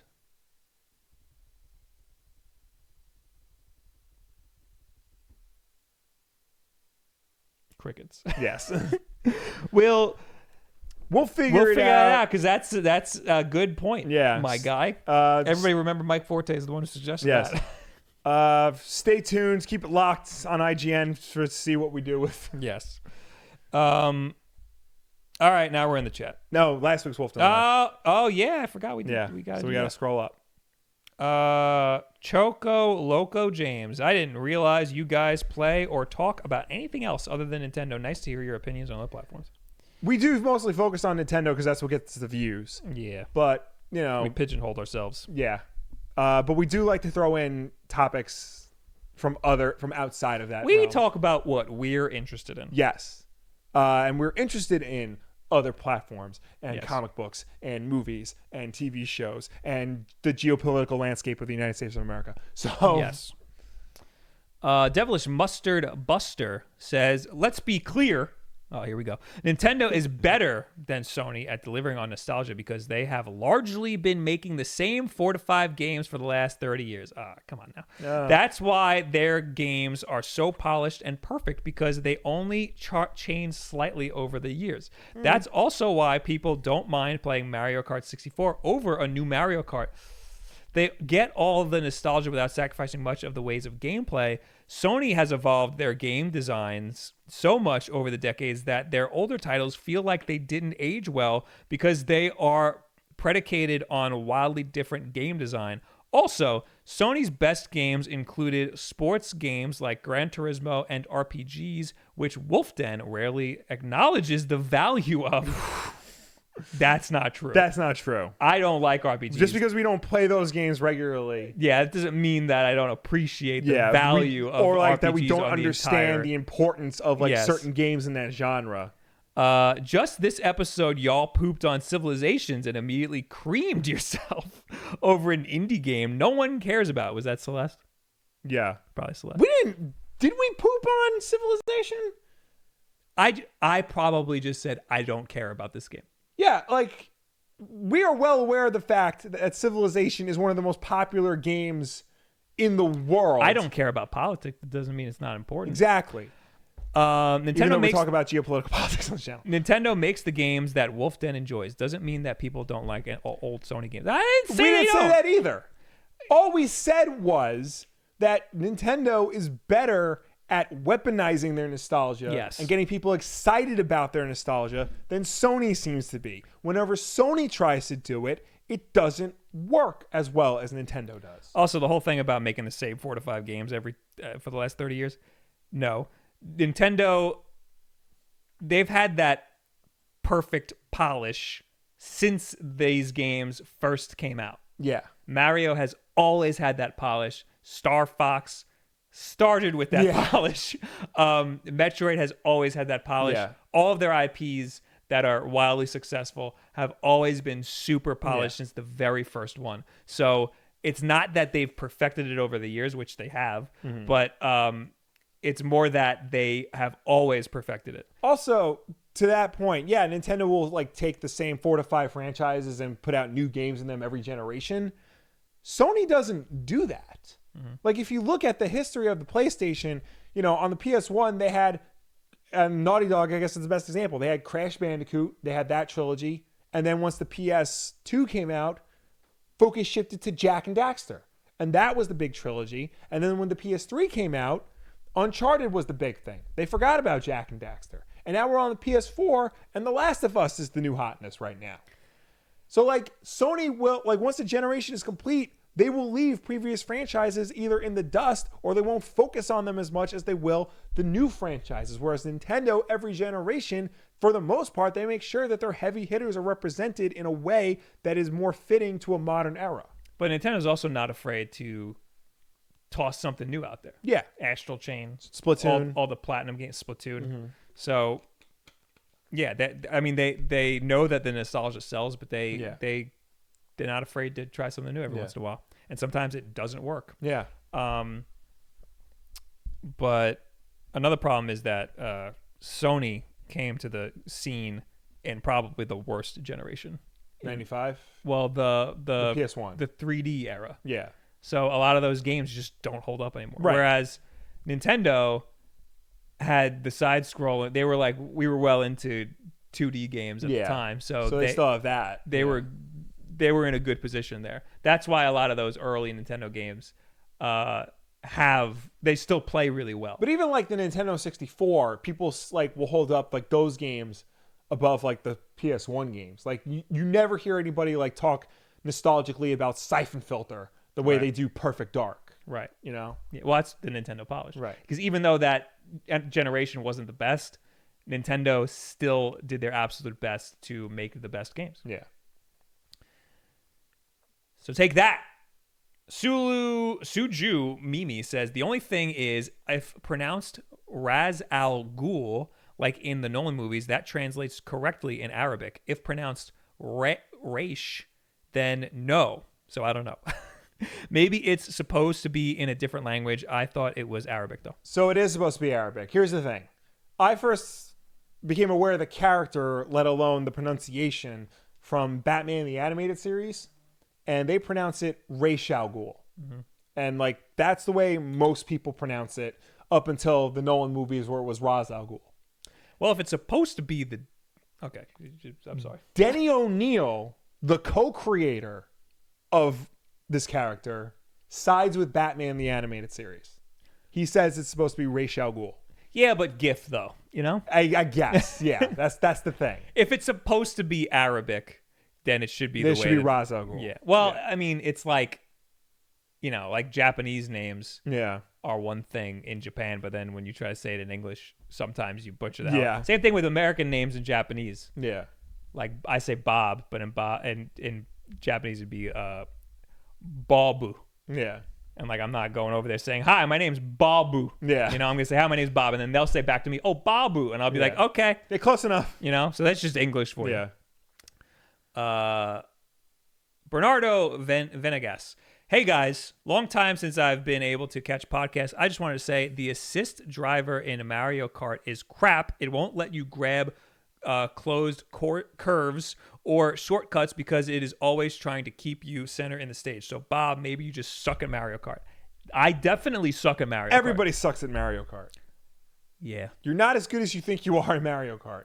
You know what's really annoying about Mario Kart? I watched some speed run during Games Done Quick. Yeah. Even if you are a world record speedrunner in Mario Kart, sometimes you lose to Toad. You get second place. You're the fastest Mario Kart player in the world, and the way the game was built, sometimes you just lose to Toad. Yeah. And that's just how it is. Something is severely broken with that game. Yeah. Don't play Mario Kart single player. Only play it multiplayer. Ever in your whole life. Don't ever play it. It means you're not going to unlock anything, but you'll have a better time. All right. Now we're in the chat. Yes. We got 200 bits from Mecha Dragon. Have them anyway, I guess. Thanks, man. Thank you. And Mr. Meach with 300. I'm actually pretty bummed out. I never had a handheld growing up, so this is my first chance to have a communal Pokemon experience, but now most of my friends are jumping ship because of the Pokemon. Pokedrama. I'm getting shields for the emo kid gym leader. One of you dudes will trade me for Surfetched, right? I don't know if the emo. I think the emo kid is. I think in the article they were trying to say that the emo kid's a minor league gym leader. So keep that in mind. Oh wait, yeah, there's version exclusive gym leaders. Yes. Does that count as part of the 8? Yes, it would. It must, yeah. Because there should be 16. Yeah. Because if it's 8 and 8, if it's 8 major league, 8 minor leagues, then there should be 16. But that means there's 2 more. Yeah, and those would be the version exclusives, one on one and one on the other. Okay. So that makes more sense. We're figuring it out. Yeah. Or maybe there's 2. We're putting pieces together. If there's 2 version exclusives, then it would be 8 and 8. Yeah. Right? Was my math check out? Yes. Yes. Okay. So it's either 1 or 2 version exclusives. Mm-hmm. I wish we figured that out when we were actually talking about that topic. Eric, we'll slot this into the other stuff. That's and Calvo with the Twitch Prime sub. Thank you. Yes. Now we're in the actual chat. Yes. Crunch Tower said, Bob, I'm sorry the Mario Maker level I made you was so hard. The next one is going to be harder. Much love. Screw you. I need to rebeat it now because the game didn't recognize it. No, you know what? I beat it in my heart. There you go. That's what's important. Kind of good gamer. Spider-Man back in Disney MCU, guys. Worth talking about. I mean, it's nice. I think what's more interesting to talk about, I mean, it was going to happen eventually. I'm surprised it happened so fast. What's more interesting to talk about is apparently Tom Holland was the one who got this ball rolling. Like, he personally reached out to the head of Sony, who's I think it was Tom Rothman, and Bob Iger at Disney, and was like, in his British accent, hey guys, stop dicking around. He's here. Crying on the phone. Yeah. Guys. No, that's the cool part to me. Yeah, if I were him, I would have done this. That was a very smart move. Because, like, I mean, he's stuck in the middle of this. Yeah. And it's like, guys, I'm going to just leave if you don't figure this out. Yeah, because, and like, the people would be on his side because people love his version of Spider-Man. Yeah. So for him to be like, you know, this is what's going on. I can't work with this. Imagine being him. He's in the MCU. He's hanging out with all these MCU people. He's freaking Spider-Man hanging out with all these superheroes. In the movie, it's awesome for Spider-Man. Yeah. In real life, it's awesome for Tom Holland to be around all of these awesome actors. And now all of a sudden, boom, he's segregated from them. You know? They just rip him out of it. So that must suck. I also, kind of good gamer, the same guy says, I am kind of good at Mario Kart. Get it? Because that's... Yeah. B. Patrick says, Bob, try the M30 Bluetooth with a regular 8-bit do adapter on the Sega Genesis Mini for your next video. I don't have that adapter. 8-bit do never sent me that adapter. That adapter is always on sale on Amazon. I gotta just buy it. Yeah. I feel like it'll come in handy one day.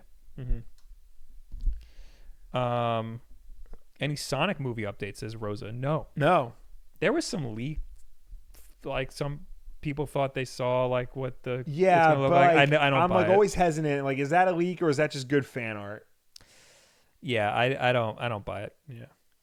O Davis 1217 says, do you think Link's Awakening is worth $60? I would say yes, even with the frame drops. Yeah. And the fact that it was a Game Boy game. Chomsky Honk 4.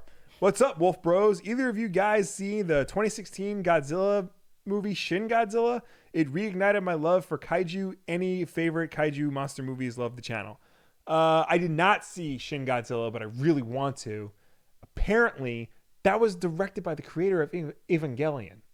Oh. And apparently it won like the Japanese Oscar for Best Picture of the Year. I did not know that. And I know it's like super weird, and Godzilla looks horrifying. Like, his atomic breath, his whole mouth opens up like the Predator. So, yeah, no, I really want to see that. I've always liked Godzilla. He's cool. I kind of want to get the Criterion box set of like the first like 20 Godzilla movies because it's just like this big package with like awesome artwork on it. I still haven't even seen the last movie. I heard King the of last the movie Monsters. was good. Yeah. Yeah, I have it. I haven't watched it yet, but I'm saving that for a rainy day when my wife is like gives up and like, fine, I'll watch a stupid monster movie. Lou the Lunatic with 5 bits. Genesis live stream incoming with all these controllers. No, I can't stream this week. Too busy. Yeah, very, very busy weekend for us. New York Comic Con. Yes. This is the last one I'm reading. Migs Baloo Will. I can hear you confirm or deny if Bob was part of the Kennedy assassination. Did you see this? No. What? Oh, that. Yeah, So, I did see that. I don't know. All right. So last weekend, I went. Oh, I was in Boston, Atlantic City, and Philadelphia. Mm-hmm. In Atlantic City, I was there the same day there was a freaking Pokemon card game tournament. Yeah. So I was like, well, I got to go over there. Yeah. And I figured, like, we don't have passes, we can't get in. I just walked right into the freaking tournament. You're probably like, do you know who I am? Yeah. No, not a single person came up to me. Oh, wow. Yeah, I was a little shocked by that. Because I'm a big deal, guys. But yeah, I went over to the thing that said like Pokemon Championship, and I took a picture in front of it, and I took like a really awkward picture. Yeah. And then I put it on Twitter, and Jordan, another YouTuber, freaking cut me out and started putting me in things. Yeah. And then RGT was like, put him in the Kennedy assassination. And then there I am in the Kennedy assassination. Well, I don't think Jordan did that. I think someone else did that. As my wife pointed out, it was before he got shot. Yeah, I'm holding a gun. Oh, I didn't see that. I'm holding a gun. I didn't see that. Yeah, that was a little excessive. I didn't need to be holding a gun. Yeah. Yes. Yeah. So that's where that came from. Okay. And then somebody asked me on stream, I was like, I can neither confirm nor deny that I was there during the Kennedy assassination. Yeah. So that's where we're at. Will. Yeah. So if you want, somebody put the PNG up on Imgur so you can take me and put me wherever you want, guys. There you go. Anyway, thanks for hanging out. Thank you for tuning in. Thank you for watching us. Thank you for chatting with us. As always, Wulff Den Live is... I just died. No, you know why? Because I wanted to say something about how we're always on YouTube, but we're on Twitch right now. So it's not your fault. Me up. It's not your fault, Will. Let's try this again. As always, Wulff Den Live is every single Wednesday night at 8 p.m. Eastern on youtube.com/WolfDen, except for tonight where we had to go to Twitch, which is screwing everything up. If you can't make the show for any reason at all, we always put it up as an archive version on Thursday for you to watch on demand whenever you want. If you prefer to listen to us rather than watch us, you can do that as well. We're also an audio podcast on Apple Podcasts, SoundCloud, Spotify, Google Play, and Stitcher. And if you listen to us on any of those platforms, please be sure to subscribe, rate, and review us because that helps us with placement on those respective stores. Also, if you want to have just a little bite-sized chunk of Wulff Den Live to get you through the day, or you want to send segments of the show out to your friends, you don't want to send the whole thing, then check us out over on Wulff Den Clips, where our good pal Eric Henley takes the best parts of this show and puts them down into 10 to 15-minute videos for you to watch, maybe if you're having a really long poop and you don't want to watch the whole hour. So check out Wulff Den Clips for the best parts of Wulff Den Live. Thank you for being here through all of the ups and downs of this stream. Blame YouTube. I'm going to tweet at them and have some words with them. Yeah. But we will post this. I mean, I don't know why I'm saying this. You'll know this if you're watching it. We're going to post this. If you miss any of this, we'll post the whole thing. Because our end, nothing happens. wrong. So we recorded the entire thing.